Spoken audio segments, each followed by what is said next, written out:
मेरा नाम जन्नत है और मैं एक प्राइवेट फूड कंपनी में क्वालिटी कंट्रोल डिपार्टमेंट में जॉब करती हूँ। ये 4 महीने पहले की बात है।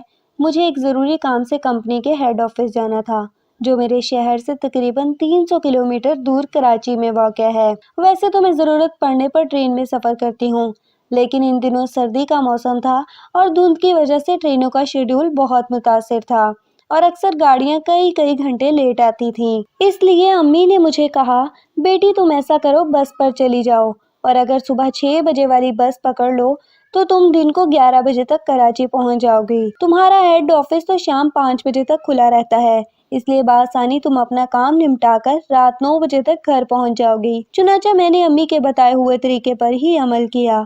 सुबह 5:30 बजे जब मुकम्मल अंधेरा था तो भाई मुझे बाइक पर बिठाकर बस अड्डे छोड़ आया। अड्डे पर अभी सिर्फ अमले के अफराद ही थे, मुसाफिर चंद एक ही थे, लेकिन उनका रूट दूसरा था।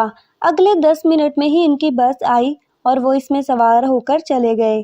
अब मैं वेटिंग रूम में अकेली बैठी सर्दी से ठर रही थी। चंद मिनट बाद एक लड़का आया और मुझे कहने लगा कि मैडम आप बस में जाकर बैठ जाएं, बस आधा घंटा लेट निकलेगी, तब तक दूसरे मुसाफिर भी आ जाएंगे, क्योंकि बुकिंग तो काफ़ी लोगों की है, लेकिन अभी तक आपके अलावा कोई दूसरा मुसाफिर नहीं आया। बस थोड़ी दूर मखसूस जगह पर खड़ी हुई थी। मैंने बैग उठाया और वेटिंग रूम से बाहर निकलकर बस में जाकर अपनी सीट पर बैठ गई तो मुझे काफ़ी सुकून महसूस हुआ, क्योंकि बस के अंदर काफ़ी गर्मी थी और सीटें भी काफ़ी आरामदेह थीं। अगले 5 मिनट बाद ही मैं गहरी नींद में चली गई। पता नहीं कितना वक्त गुजरा, मुझे एक हाथ अपनी रानों पर रेंगता महसूस हुआ। पहले तो मैंने अपना वहम समझा, लेकिन इस वक्त मेरी आंखें झट से खुल गईं जब किसी ने मेरा चेहरा दोनों हाथों में जोर से पकड़ लिया। मुझे सख्त झुंझलाहट महसूस हुई कि ये कौन बदतमीज है, लेकिन जब मुझे समझ आई तो मेरी चीख निकल गई। 2 गंदे कपड़ों वाले मैले कुचैले नशेई मुझ पर टूट पड़े थे। मैंने उठकर भागना चाहा तो इन्होंने मुझे पकड़कर सीट पर गिरा लिया। मैंने जोर जोर से चिल्लाना शुरू कर दिया, लेकिन बस के अंदर मेरी मदद करने वाला कोई नहीं था। बस मुकम्मल तौर पर बंद थी। पता नहीं मेरी आवाज़ बाहर सुनाई देती भी होगी कि नहीं। मैं अकेली नहती लड़की 2 हट्टे-कट्टे आदमियों के लिए करनवाला साबित हो रही थी। मैं हाथ पाँव मार रही थी, कई बार मेरा पाँव उनको बुरे तरीके से लगा भी था, लेकिन इन दोनों पर वहशत सवार थी। वो मेरे कपड़े खींच रहे थे, फाड़ रहे थे। मेरी जो चीज़ भी इनके हाथों में आई इन्होंने खींच डाली। मेरे तन पर एक कपड़ा भी ना छोड़ा था। मेरी चीखों से पूरी बस लरज़ रही थी, लेकिन कोई मुझे बचाने वाला नहीं था। बस के शीशे से मुझे बाहर इक्का-दुक्का अमले के लोग अपने कामों में मसरूफ नजर आ रहे थे, लेकिन वो बेखबर थे कि अंदर क्या चल रहा है। मैं नाजुक लड़की 2 वहशियों के हाथ आई हुई थी। इनके हाथ जिनको अपने जिस्म की भी परवाह नहीं थी। मेरे जिस्म से खून रिसने लगा था, होंठों से, कानों से, सीने से, टांगों से, लेकिन वो मेरी बेबसी पर जोर जोर से हंस रहे थे। मुझे मालूम हो गया था कि ये दोनों पागल हैं। इनको शायद मेरे जिस्म से गर्ज नहीं थी, ये सिर्फ मुझे अजियत देना चाहते थे, और वो खूब दे रहे थे। अचानक बस के करीब से एक सिक्योरिटी वाला गुजरा। मैंने चिल्लाकर इसको आवाज़ दी, लेकिन बंद शीशों के अंदर से इसको कुछ सुनाई नहीं दिया। मैं पागलों के हाथों मरने से पहले एक आखिरी कोशिश करना चाहती थी। मैंने अपनी टांग इकट्ठी की और पूरी कुव्वत से बस के शीशे पर दे मारी। शीशा एक धमाके से चिकनाचूर हो गया।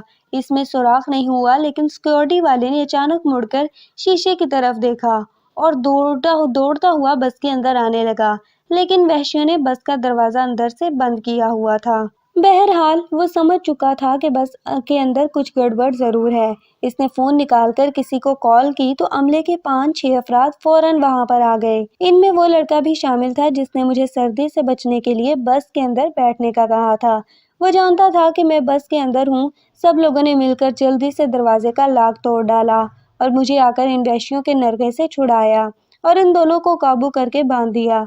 मेरे जिस्म पर लिबास ना होने जैसा रह गया था। मैं कांप रही थी और रो रही थी। एक आदमी ने मुझे चादर ओढ़ा दी और मुझे एक कमरे में ले गया, जहां पर 2 बस होस्टेस लड़कियां आराम कर रही थी। इसने लड़की को मुख्तसर सारी बात बताकर मुझे उनके हवाले किया और खुद बाहर चला गया। दोनों लड़कियां मुझे देखकर परेशान हो गई थी। उन्होंने जल्दी से मुझे अपने इजाफी कपड़े पहनने को दिए और वॉशरूम भेज दिया।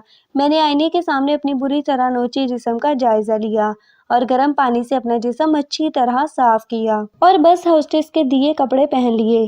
مجھے خراشیں کافی آئی تھی لیکن کوئی بڑا زخم نہیں ہوا تھا۔ سب سے بڑا درد تو میری روح پر لگا تھا جس نے میرا اندر گھائل کر دیا تھا۔ کئی لوگوں نے میرا جسم دیکھ لیا تھا۔ میں سوچ رہی تھی کہ زمین پھٹ جائے اور میں موقع پر ہی اس کے اندر دفن ہو جاؤں، لیکن ایسا ہوتا نہیں ہے۔ میرے باہر آنے تک لڑکیوں نے مجھے گرم چائے کے ساتھ کچھ درد کش گولیاں دیں جس سے مجھے کافی افاقہ ہوا۔ تھوڑی ہی دیر میں بس اسٹاپ کا مینیجر اجازت لے کر کمرے میں آیا اور میری طبیعت پوچھنے کے بعد کہنے لگا کہ میڈم پہلے آپ بتائیں کہ یہ سب کیسے ہوا۔ میں نے من ہر بات اس کو بتا دی جو میرے ساتھ پیش آئی تھی۔ اس نے میرے سامنے باقاعدہ ہاتھ جوڑے اور کہنے لگا کہ یہ خالصتاً ایک حادثہ ہے جس کے لیے میں ذاتی طور پر آپ سے معافی مانگتا ہوں۔ دراصل جب آپ بس کے اندر بیٹھ کر سو گئیں تو یہ دو آدمی جو کہ باقاعدہ منشیات کے عادی ہیں، نشہ کی حالت میں کہیں سے اس طرف آ نکلے اور سردی سے بچنے کے لیے سائڈ پہ کھڑی بس میں گھس گئے۔ اندر آپ کو تنہا دیکھ کر یہ آپ پر ٹوٹ پڑے۔ دھند کی وجہ سے سیکورٹی والے نے ان کو بس کے اندر جاتے نہیں دیکھا تھا، ورنہ شاید ایسا ناخوشگوار واقعہ پیش ہی نہ آتا۔ آپ کے کہنے پر میں پولیس بلوانے کے لیے تیار ہوں، لیکن کمپنی والے اس غفلت کی وجہ سے مجھے نوکری سے نکال دیں گے۔ شاید مجھ پر کیس بھی چل جائے۔ میں نے اس کو پولیس بنانے سے منع کر دیا کیونکہ میں مزید کسی جھنجٹ میں پھنسنا نہیں چاہتی تھی۔ جو ہوا تھا میری قسمت میں لکھا ہوا تھا۔ اس کے بعد مینیجر نے پوچھا کہ آپ واپس گھر جائیں گے یا کراچی؟ میں نے کہا مجھے گھر چھوڑ دیں تو مناسب رہے گا۔ اس نے ڈرائیور کو بلایا، میرے ساتھ خود میرے گھر تک آیا، میرے گھر والوں کو ساری بات بتا کر معافی مانگ کر گیا۔ وہ مجھے صاف گوئی شخص بہت اچھا لگا تھا، دیکھنے میں بھی اچھا تھا، اور کچھ دنوں بعد ہی وہ اپنی والدہ کو لے کر ہمارے گھر پہنچ گیا تھا اور آج میں اس کی بیوی ہوں۔